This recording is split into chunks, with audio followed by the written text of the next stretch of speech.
You recall there was a manifesto, then there wasn't a manifesto, then there was no manifesto, but hundreds of sheets of his handwritten statements in the car, a list, his whatever. Yeah, as if that's not what we understood by manifesto. They, police, authorities said there was a manifesto. I didn't make it up. I didn't make that up. I didn't make up, that there was allegedly the silverware in the Butler, Pennsylvania shooting was wiped from Crook's house. I never ran with that because I never understood it at the time. And I think it probably might have turned out to be some of disinformation of the fog of war, not malicious way. The encrypted, whatever. I didn't say it. The authorities said there was a manifesto in the car. Then they walk it back and say it wasn't a manifesto. There's no manifesto. There was just his writings. Well, now it's being reported. Oh, but I forgot the entire reason why I said that. When the manifesto is not immediately made public, typically it's because it doesn't fit the narrative of the narrative tellers. The trans shooter in the Catholic school required a leak and a FOIA request to get. This manifesto has not yet been made public, and many of us, right from the get-go, were pontificating, hypothesizing, surmising that it's probably because it doesn't fit the narrative that needs to be pushed here, which is far right-wing extremist.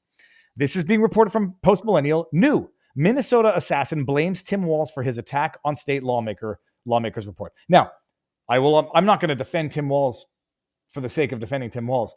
I will never blame a murderer. I will never believe the murderer's blame on someone else to say they made me do it. The murderer is a fucking murderer.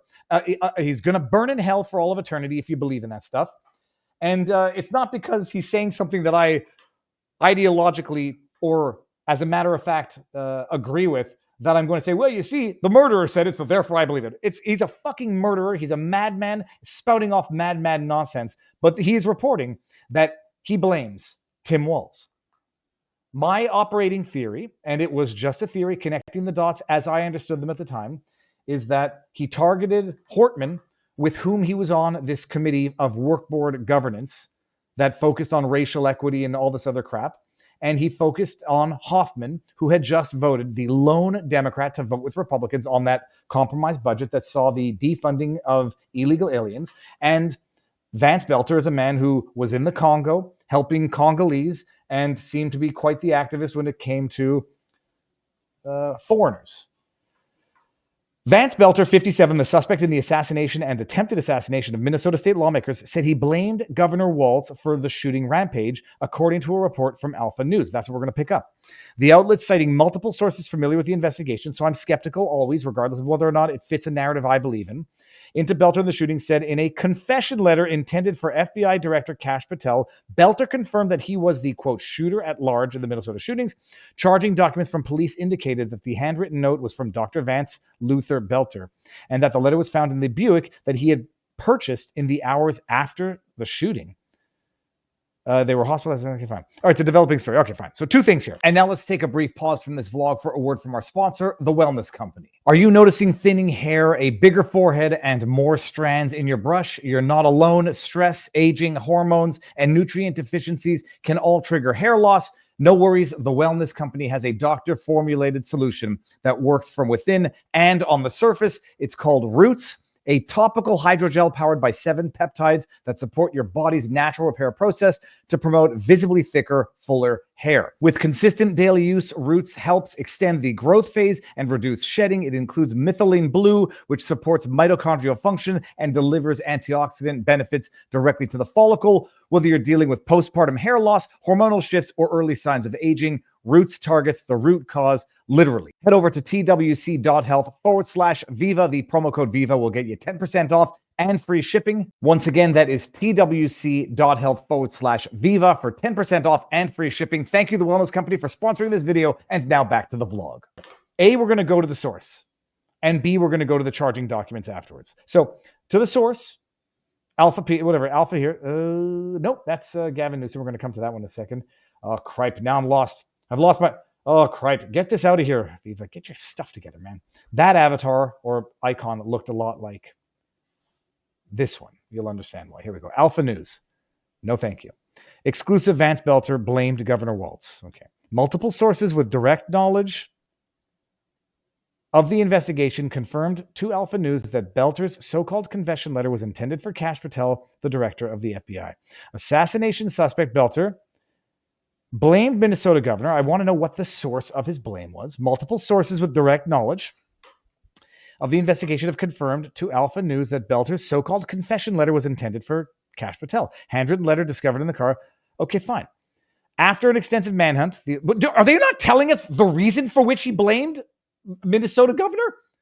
He made me do it. He controlled my mind. Is that the type of blame, or is it a matter of policy?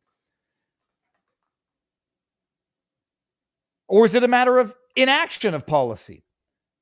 Okay, so there's nothing about the letter. Boelter has been charged with killing Hortman. The charging documents indicate Dr. Vance Luther was found. He had the letter. Okay, fine. The charger also, get this. The charges also indicate that Boelter bought the Buick and an e-bike for $900 from a man he didn't know at a bus stop in North Minneapolis. The man drove Boelter to a U.S. bank where Boelter emptied $2,200 from his account. Surveillance camera at the location showed him wearing a cowboy hat. An image from the video was released by the FBI. Security camera video from Boelter's neighbor in North Minneapolis, where Boelter rented a room, also shows him wearing a cowboy hat. Boelter rented a room in northern Minneapolis, but also had a home in Green Isle. Several sources confirm that Boelter apparently made the 1-hour trip from North Minneapolis to Green Isle to retrieve a large sum of money that was hidden somewhere in his residence. However, Boelter never made it back inside, and law enforcement had already recovered the money. Why did he have a rented room in where did he have it? In Green Isle? No, in Minneapolis. I'm sorry. Why did he have a rented room? WALZ was not named on a typed copy of Boelter's hit list obtained by Alpha News that was compiled and shared among law enforcement officials soon after the alleged shooting. Governor WALZ, who recently referred to ICE agents as President Donald Trump's Gestapo and urged Democrats to bully the shit out of Trump, has acknowledged the need for more civil discourse this week. Why did he blame him? I'm going to have to go see if I got any sources that can tell me why he blamed them. But that's the news. Something in the manifesto that they're not releasing, and now the handwritten confession letter that blames WALZ, and the question's going to be why? Because he was too mean on Republicans? Or because he wasn't doing enough? Or because whatever. We'll see. We'll see. I'm following the story, but I want definitive. Who someone just gave me. Hold on one second. Let me see if I can find this. Someone had said that the best evidence is that, Jenny Boelter is the legal name of Vance's wife, and therefore it can't be the Jennifer Boelter who interned for Tim Walz. I'm not buying that. It's okay. Doesn't matter.